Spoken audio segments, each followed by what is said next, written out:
RCR presenta Enlace Educativo. Desde estos momentos analizamos con entrevistas y comentarios la coyuntura educativa que el magisterio necesita saber en nuestro país. Iniciamos Enlace Educativo, una producción del SUTEP. Profesor Ider, muy buenos días. Un gusto para nosotros siempre, fundamentalmente para mí, es tenerlo aquí en el programa porque con usted conversamos temas importantísimos y su opinión cuenta y todos los maestros lo tenemos como referente. Profesor Ider, se aprobó la ley. ¿Qué viene, profesor? Muchas gracias. Muchas gracias, querido Filmer. Un abrazo a todos.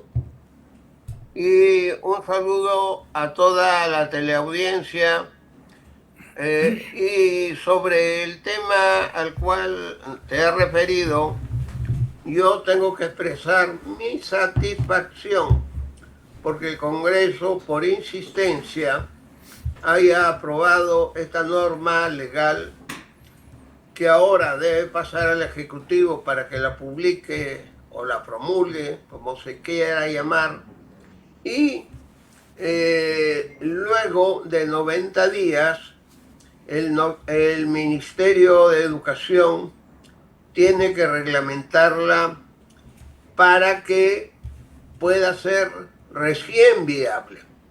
Este es un logro que yo quiero saludar y felicitar al SUTEP por haber enarbolado esta medida justa contra referente a 120.000, 130.000 maestros que tienen una pensión miserable. Sin embargo, quiero decirte que en esta reglamentación y en esta mirada de su ejecución hay que buscar algunas alternativas para que sea viable en cuanto a la disponibilidad del dinero por parte del Estado. Pero tiene que quedar claro que este es un logro del SUTEP y también de la Asociación de Cesantes y Jubilados. Profesor Idel, efectivamente, esto es un logro del SUTEP y también no quitamos el mérito a los cesantes y jubilados que han estado persistentemente en la lucha, teniendo en cuenta de que esta batalla no ha empezado ayer ni estos días, esto ya tiene un tiempo atrás, batalla tras batalla. Reconocer a la congresista Flor Pablo por haber presentado este proyecto de ley, a quien le tenemos también bastante aprecio. Pero también a ella se sumaron muchos congresistas que presentaron estos proyectos de ley. Y no se puede ser mezquino ni generar un sesgo. La lucha en su inicio fue generada por los maestros activos y cesantes en su conjunto. Pero también en estos últimos tiempos los cesantes y jubilados han ido martillando de forma tal de que el Congreso de la República ha identificado de que este tema es un tema que no podía pasar de ese día. ¿Y esto por qué? Usted comprenderá y sabe de que se acaba de aprobar una ley que favorece a los policías y a los militares. Y cuando decían por aquí no hay dinero para los maestros, a pesar de que muchos maestros como usted ya jubilados han entregado su vida, su salud a la escuela pública en el interior del país con situaciones inclementes, necesitan una revaloración inmediata, se ha aprobado una ley que a los policías le van a dar una pensión equivalente al sueldo que vienen cobrando. Es decir, ingente cantidad de dinero. Entonces ahí había que hacer una evaluación justa y creemos y estamos convencidos que si se ejecuta lo uno, tendría que ejecutarse lo otro. Es una opinión personal. ¿Cuál es su posición frente a ello?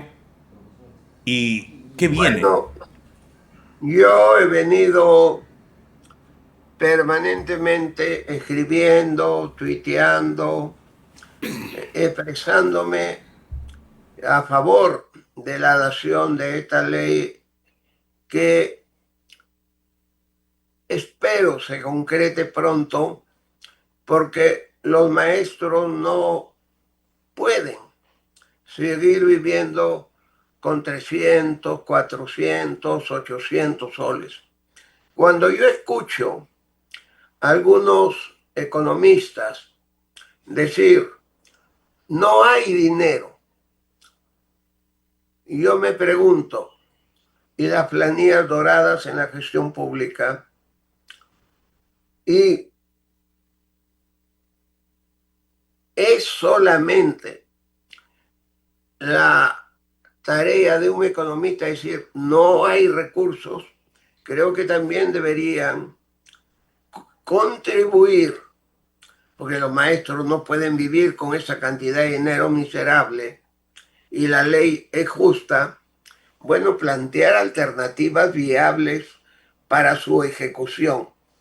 Yo, por ejemplo, sí creo que la reglamentación, que son 90 días, debería plantearse un aumento progresivo durante 3 años aproximadamente, que permita que haya posibilidad de hacer viable el pago de la pensión en la cantidad que fija la ley que estamos conversando.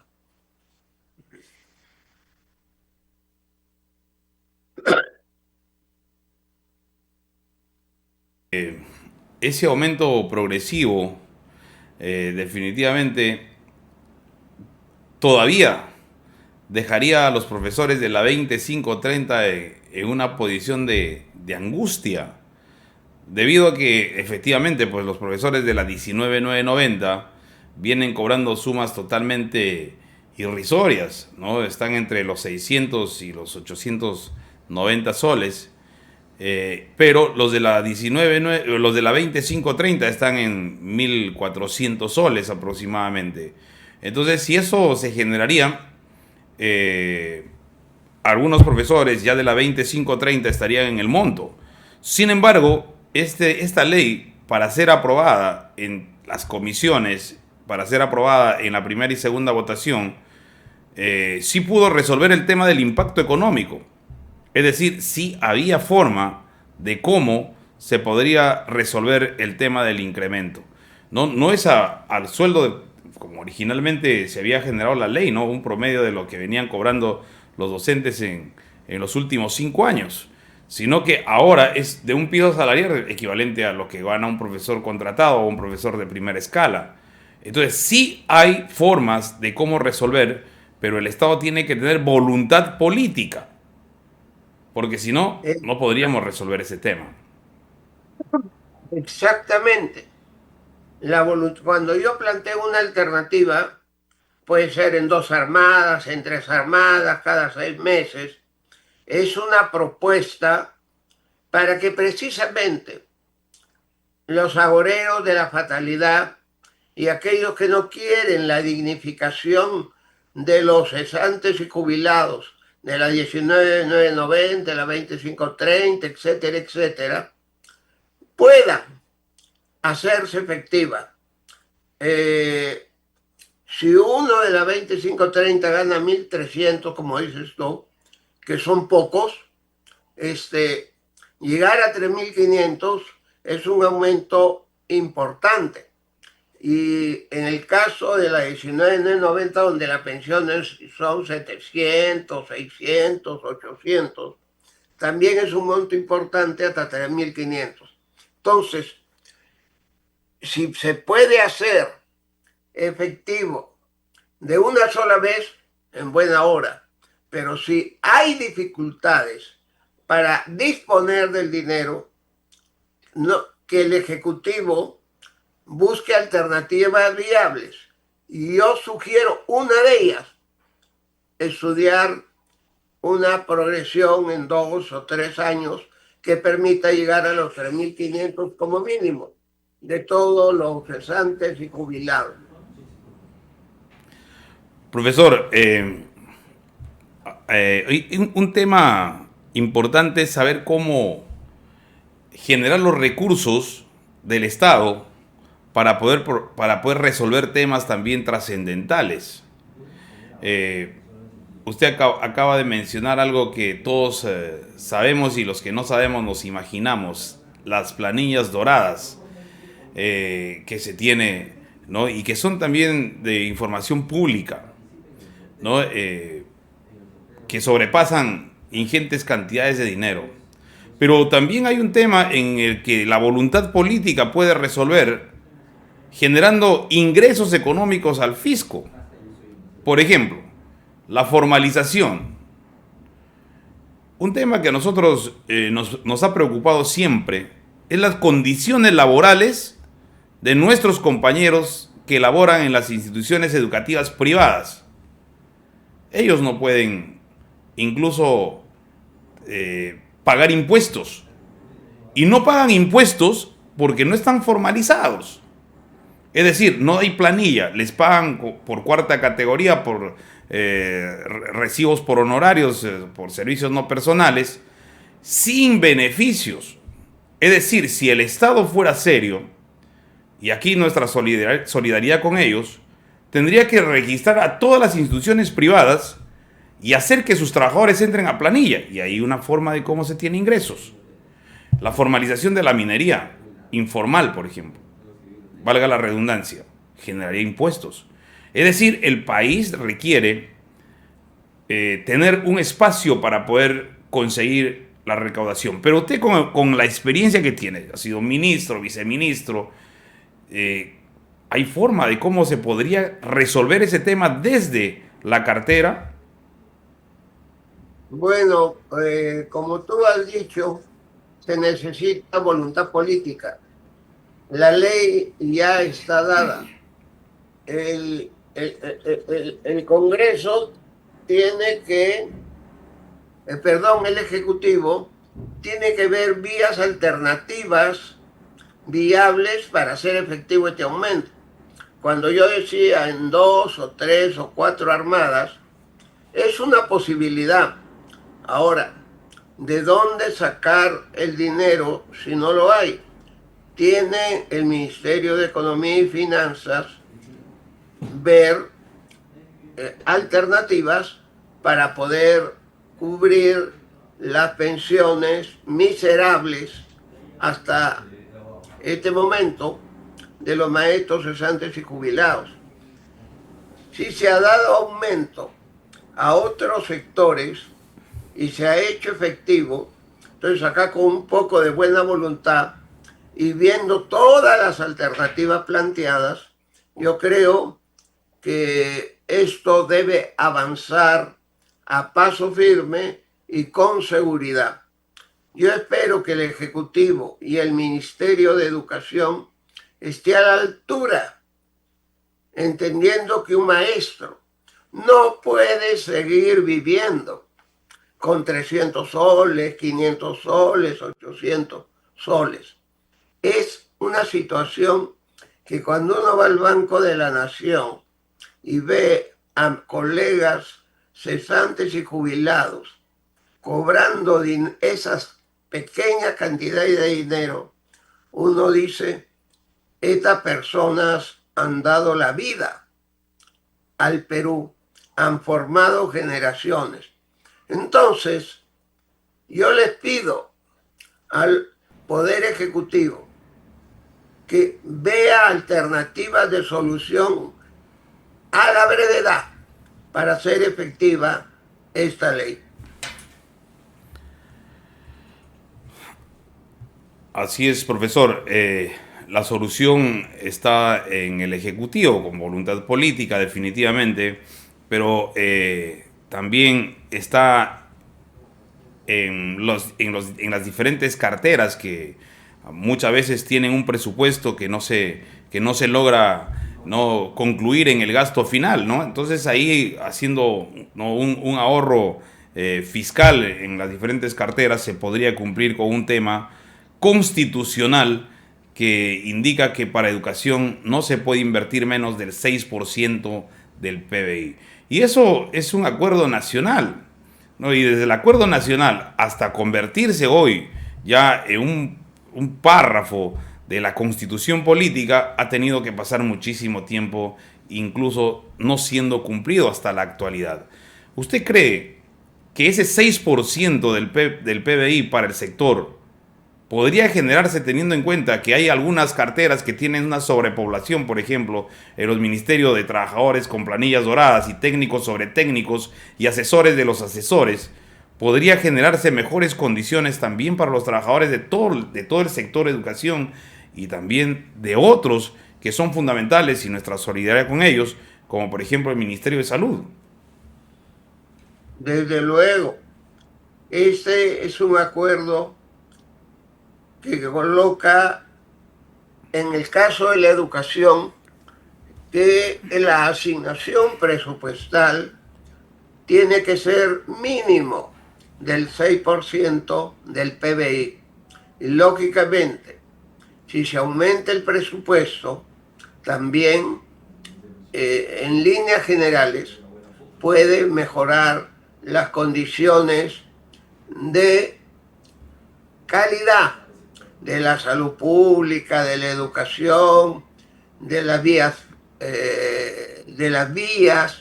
etcétera, etcétera. Lo que se requiere es que el Ejecutivo busque alternativas para poder cumplir, en este caso, como lo ha hecho con otros sectores del Estado, para que los maestros cesantes y jubilados tengan en esta ley ya pronto, efectivamente, el aumento que corresponde. Y si no es posible hacerlo en una sola armada, mi opinión muy personal es que se puede hacer en 2, 3, 4 armadas como máximo, pero que se haga efectivo, que se haga efectivo. Así es, profesor. Un tema que siempre nos ha preocupado a nosotros ha sido la forma de cómo se distribuye el presupuesto para el sector, ¿no?, producto del erario nacional. Si bien es cierto, el hecho de reivindicar con una pensión digna para que el ser humano, pues es un tema constitucional, la Constitución garantiza en su primera parte, ¿no?, las mejores condiciones de vida de sus pobladores, o sea, de las personas, ¿no? Lamentablemente, cuando se llega a una etapa tan triste como llegar a la jubilación en el sector educación, el Estado y la Constitución política no hace nada por considerar estos párrafos que son elementales y están escritas en la Carta Magna. Sin embargo, yo no quiero, porque a veces uno da una opinión, ¿no?, desde este medio, ¿no?, preguntarme, el Estado invierte tanto dinero, ¿no?, en cemento, y ese dinero que se invierte en cemento puede invertirse en cultura, puede invertirse en educación. Voy a saltar a un tema fundamental. Estamos iniciando las labores educativas, profesor Idel, y los colegios están cayendo a pedazos. Hemos estado ayer en una institución educativa, por cierto, quiero saludar a los maestros, a las maestras, a los compañeros auxiliares, al personal administrativo y de servicio, a los estudiantes y a los padres de familia del colegio, antes Colegio Técnico, hoy Colegio Horacio Ceballos Gámez, ¿no?, de Independencia, ¿no? Hemos visitado un laboratorio de informática que da pena, ninguna de sus máquinas funciona. El Ethernet del comedor donde los estudiantes están ahí, totalmente defenestrado. Yo me pregunto, eso no está en el interior del país como para decir está en un lugar abandonado. Está en la capital y está en Independencia, muy cerquita a nosotros.